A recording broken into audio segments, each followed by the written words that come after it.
On today's show, we're going to break down the Dallas Stars 2025-26 season schedule. Also, which Dallas Stars prospect were you sure was going to be a superstar? And NHL broadcast ratings.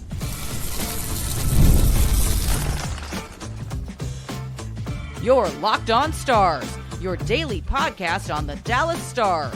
Part of the Locked On Podcast Network, your team every day.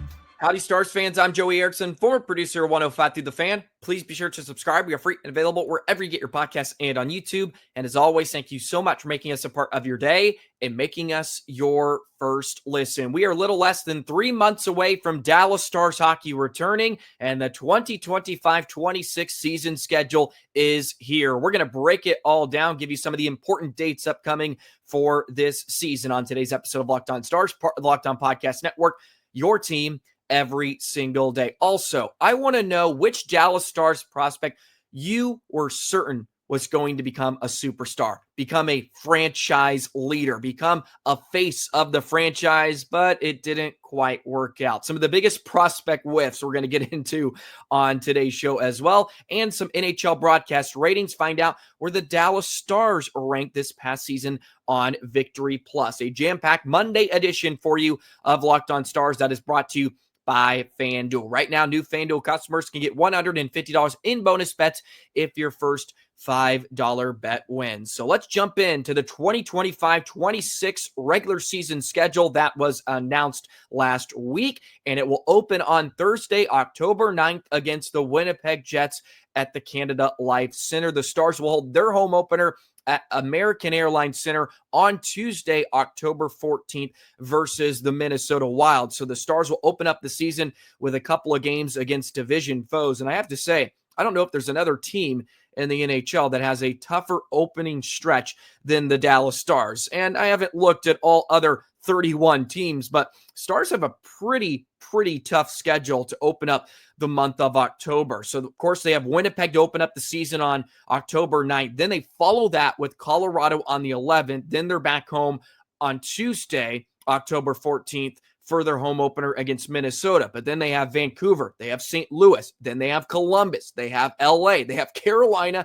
they have Nashville, Washington, and Tampa Bay to round out the month of October. And if I'm not mistaken, that's 8 out of the 10 games in the month of October that are against playoff teams from this last season. And we all know St. Louis had a pretty good offseason. Minnesota, if they're healthy, they're going to be good. Vancouver, they could pop again. Who knows? And we all know what to expect with Tampa Bay and Washington. And can Nashville really be as bad as they were last season? Although the Stars, I think, did split the season series with the Predators. That's a pretty tough month of October. And just looking at the schedule as a whole, that's maybe one of the tougher months of the entire season for the Dallas Stars. Also, by the way, the league will pause from February 6th to 24th for the Winter Olympics. So that is something to look forward to as well in Italy.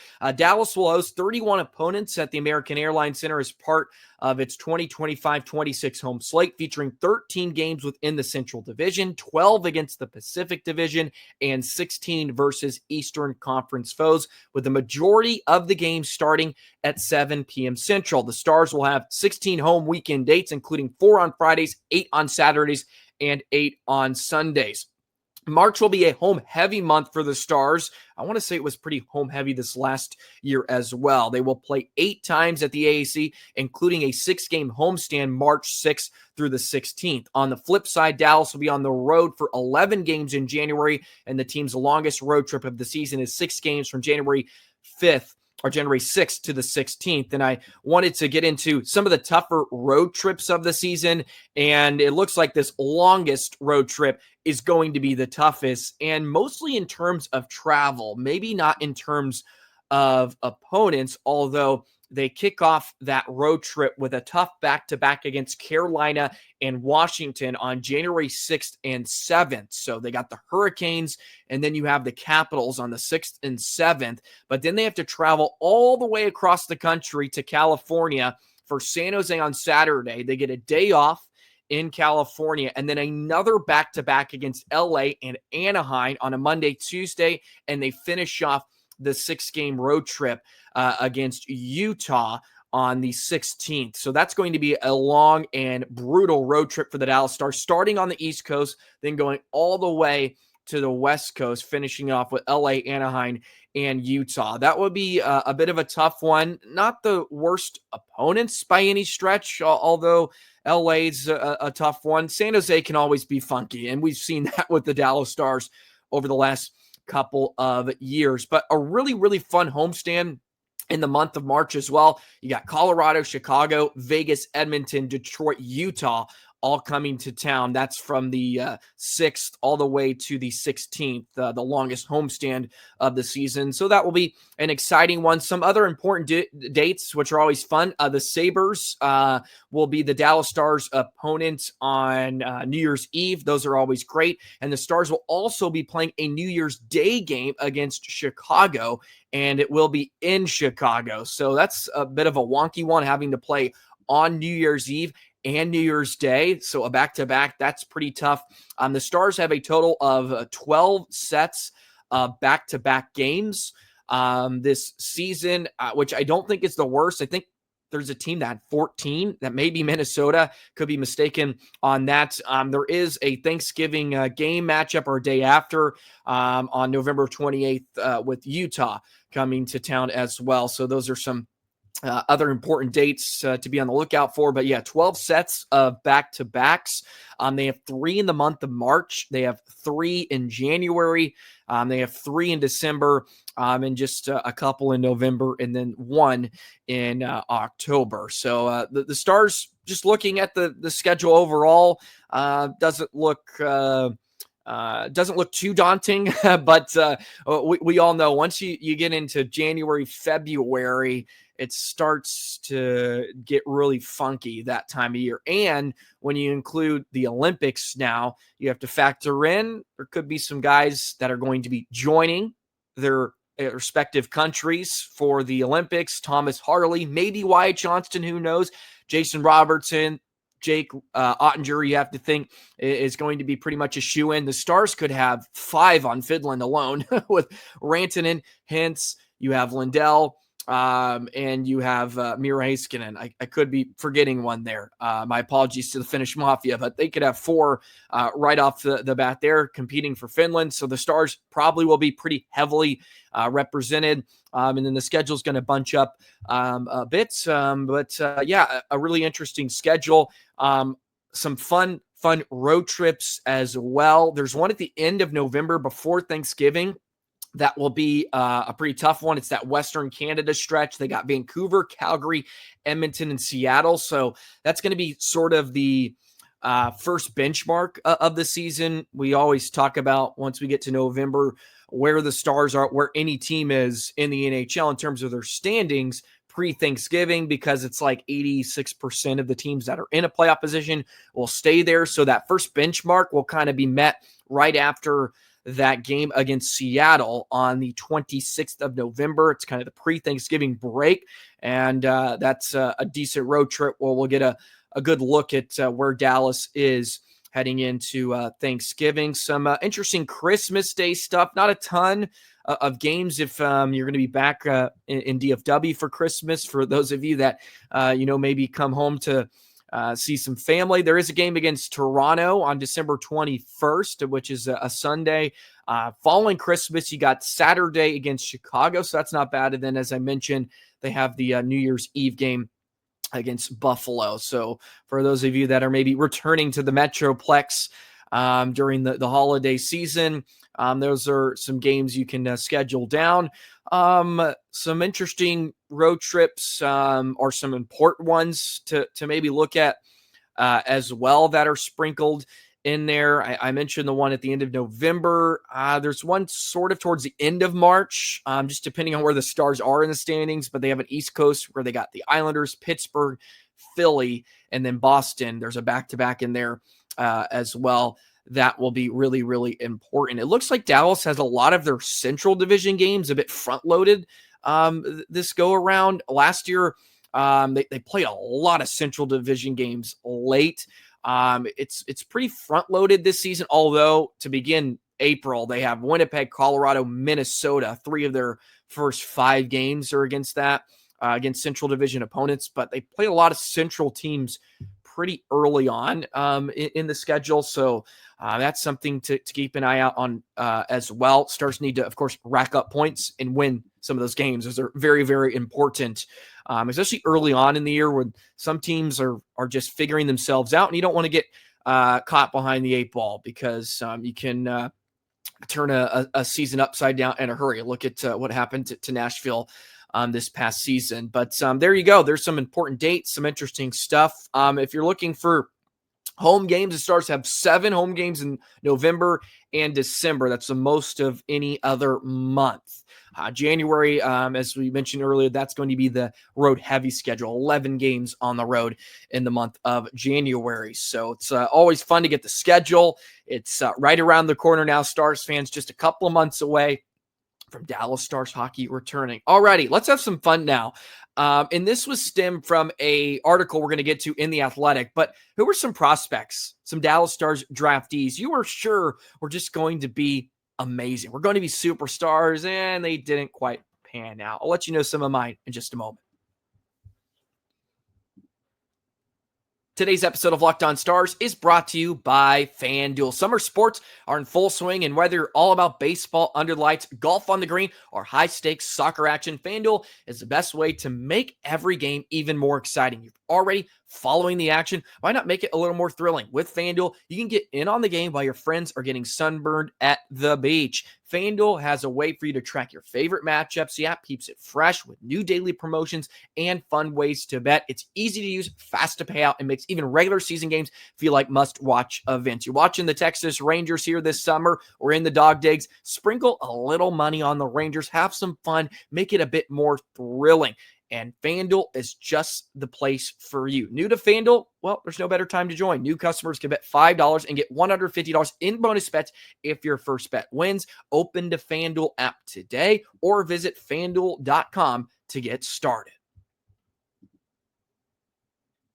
So this will be an interesting segment, and I think a lot of fun as well, because there's always that one player that you look back to you were in love with for whatever reason, and you would ride or die for no matter what. And sometimes that doesn't translate to them becoming superstars or even a face of a franchise at the next level. So I want to know some of the biggest prospect whiffs or some of the players that the Dallas Stars drafted you were in love with and they never quite panned out, right? Johnny Manziel at A&M. I was a big A&M fan growing up. I could have sworn he was going to be the best thing since sliced bread, and we all know how that crashed and burned. And this stems from an article from The Athletic by Scott Wheeler, and he went through some prospects he was wrong about in the NHL draft over the last handful of drafts. And Liam Bichsel is a part of this, and I want to read this little expert before we get into some of those prospects that were big whiffs that I believed in. But it says here, Bichsel's another player whose scouting report I got right, but whose slotting I got wrong. So he was drafted number 18. He had him at number 51 in his final ranking. I worried about his height and heaviness and what it would mean for him as he got older. And while that's still a concern and something he's going to have to stay on top of as he ages, he was always going to become a strong and unique NHL defender because of it and his strong mobility underneath it. I still think he has some limitations, and he's still a player I probably wouldn't have taken at number 18, even with hindsight I now have and some adjustments I've made to what I value. But number 51 would have been pretty clearly too low as well. So some interesting stuff there on Liam Bichsel, and I think it does spark some issues or concerns moving forward with Liam Bichsel that we have to calculate as well in the next few seasons. But let's get into some of those prospects you would ride or die for that just never quite panned out. And I think all Stars fans can maybe agree with this one, but the 2014 first round pick, Julius Honka, for whatever reason, I was on the Honka hype train from the outset. I loved this player so much and was ready for him to, I guess, be Miro Heiskanen right off the bat. I think that's what I expected of Julius Honka for whatever reason. Boy, I was really excited to see where his career would take him, and it never quite got going. I remember watching a game. I think he scored against the Rangers in New York, and I believe I went back on Twitter and tweeted something. That's why you got to play Honka. That's why he's going to be something, right? And it never quite panned out. He's played in 87 NHL games. All 87 may have been with the Dallas Stars. A couple of goals, 11 assists, and 13 points. Maybe because it was like he was the modern day defenseman, right? 5'11", he was going to have speed, mobility, and now he's playing in Switzerland. So that should tell you how that all panned out. And yeah, all 87 games were actually with the Dallas Stars. He never ended up making an appearance with any other team. But Julius Honka was high up there as a Dallas Stars prospect I love. Some others I wanted to throw out there. Riley Tufte, and some of these may depend on your age as well. Riley Tufte, he was a first-round pick in 2016. Some of this not even may. It probably had to do with I went to college during the time that Riley Tufte was at the University of Minnesota Duluth. And he had a lot of success against my St. Cloud State Huskies, a lot of success. And he was just big. He just looked like a man among like college hockey players because he's giant. I mean, he's 6'7" or whatever. He's 6'6". He's huge. They used to just throw him in front of the net on the power play, and he would tip pucks home.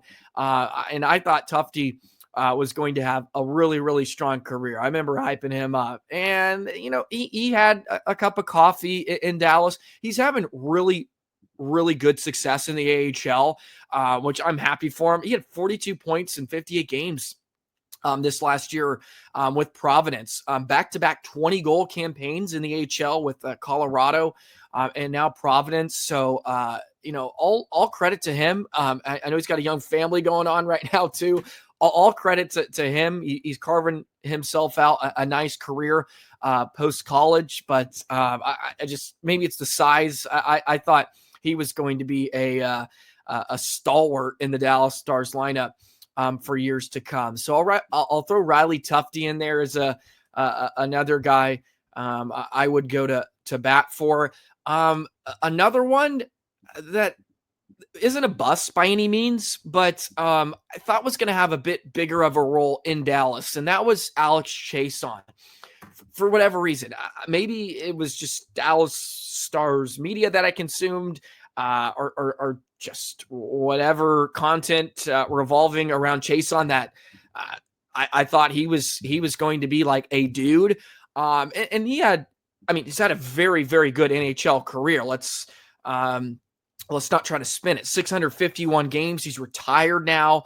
But he's basically regulated to a, bottom six role. Won a Stanley Cup with the Washington Capitals. Like, had a very solid NHL career. But unfortunately, I feel like a lot of those bigger moments or bigger years of his career came outside of Dallas. And I don't know. I thought he was going to be like a goal scorer, like a Rantanen type is sort of where I'm getting. Like he was going to be a guy that was going to score big goals for Dallas. And it never quite panned out. Another guy I think you could kind of throw into the same category, and it's from the same draft, is Riley Smith.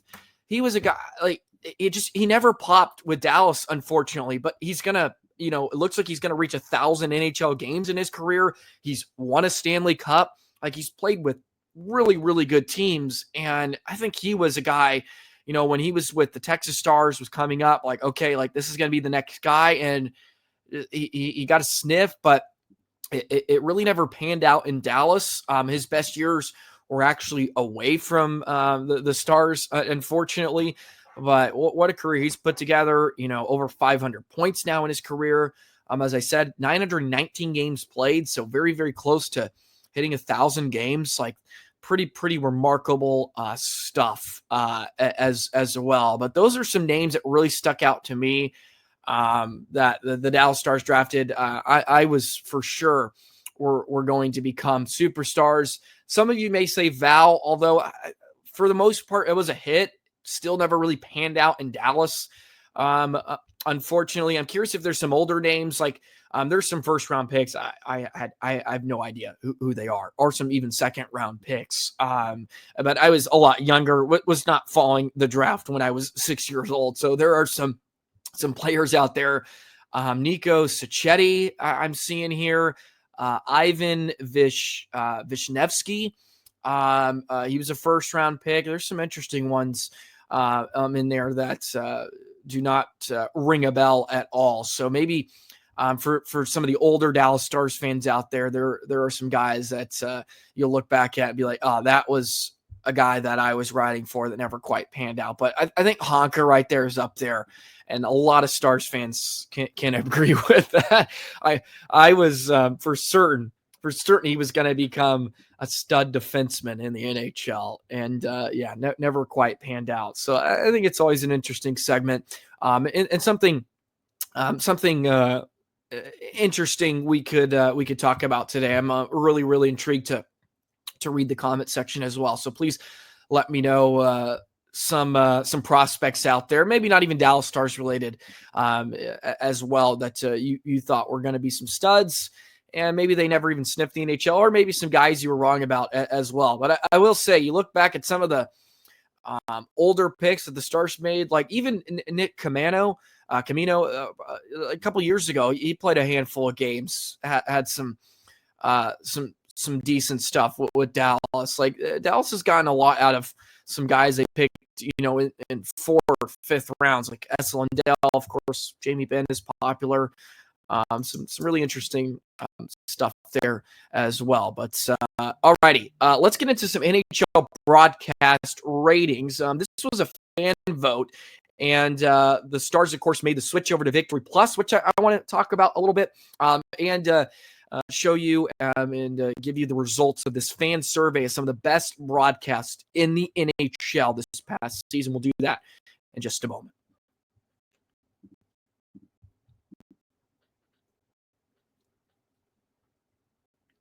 Of course, we are very spoiled in the Metroplex with a lot of our broadcast tandems and just overall quality of broadcasts from the Cowboys, Rangers, and of course, Josh Bograd and Daryl Ray.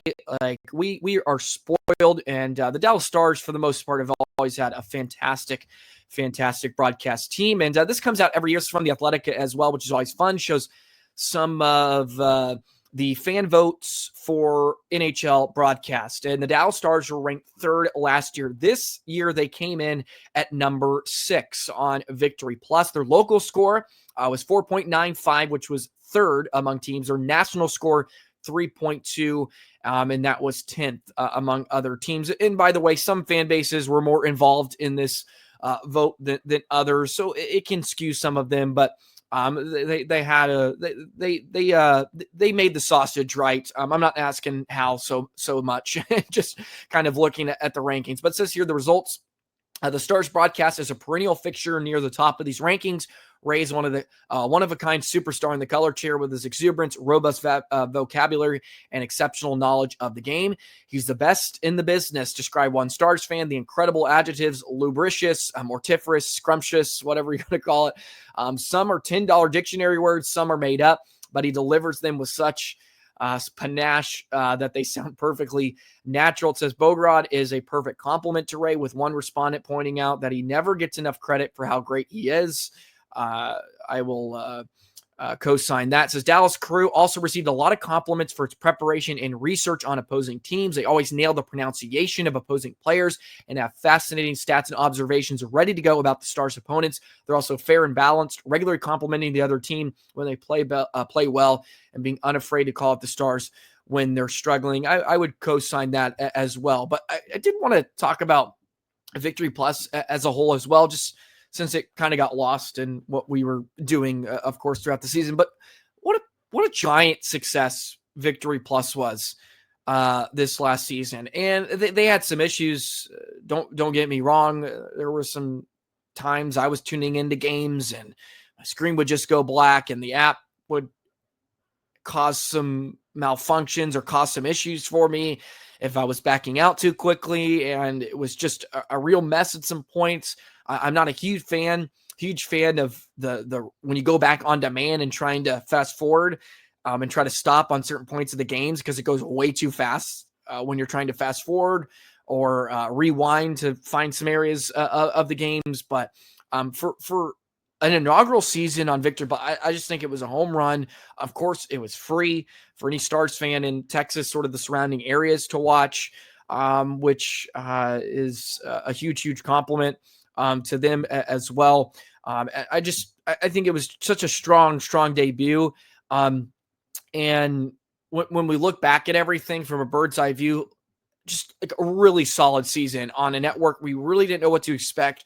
And the issues were just really minimal for the most part. And I know some of you had more issues than I had when I read the comment section throughout the early going of the season, and we were just getting our first taste of it.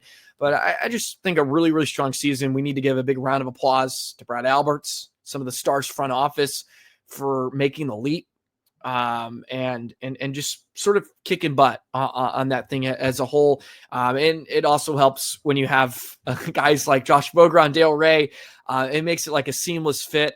The pregame shows are excellent, of course, with Brian Ray and Brett Sovereign. They're fantastic. And you have the post-game show and all that. Like, they have a little bit more freedom to kind of do what they want to some degree as well, which is fun. And just the overall content on Victory Plus, like it's just a big win for all Stars fans alike. The Stars deserve a lot of credit for making the jump and making it work and doing it at a very high quality level. And I don't think anybody would sit here and say we missed out on something the regional networks were giving us. I don't think anybody is going to be saying that for years to come. So big shout out to Victory Plus. But the Stars came in at number 6. If you are curious about where some other teams ranked, this may be no surprise. But the Detroit Red Wings, they finished first. They've always had really good broadcast crews. But they finished number 1. Some other teams ahead of the Stars: Seattle Kraken, number 2. You had the Utah Mammoth, number 3. So in their inaugural season, Washington Capitals, number 4. Joe Benatti, he's really strong play-by-play voice. Ben Yeti, I think I may mess that one up, but it really strong there. Oilers, number 5. And then, of course, you have the Stars at number 6. But there's a graph that kind of shows where each team ranks. If you are curious of where some teams ranked last, Boston was last, Pittsburgh was last. Kind of the top or the bottom 3 teams, some original 6 teams: Maple Leafs, Penguins, and Bruins. So that's pretty funky. But those are teams, at least Boston. I don't know about Toronto, but Boston, of course, pretty heavy in terms of home support. Like there is a lot of feeding into the home crowd there, heavy home bias. So that could be a reason why they don't do so well with some other local markets, but maybe they're stronger in some other areas. But so some original 6 teams towards the bottom there to round out the list as well. But that's going to do it for today's episode of Locked On Stars. Always thank you for the love and support here on Locked On Stars, Locked On Podcast Network, your team every single day. We're sort of in the dog days of the off season. So we're going to have some fun, do some predictions, some other things, and a lot of fun stuff here the rest of the way as we get closer to training camp and all that good stuff. But have a great rest of your day, Stars fans, and we'll see you on the next episode. So long.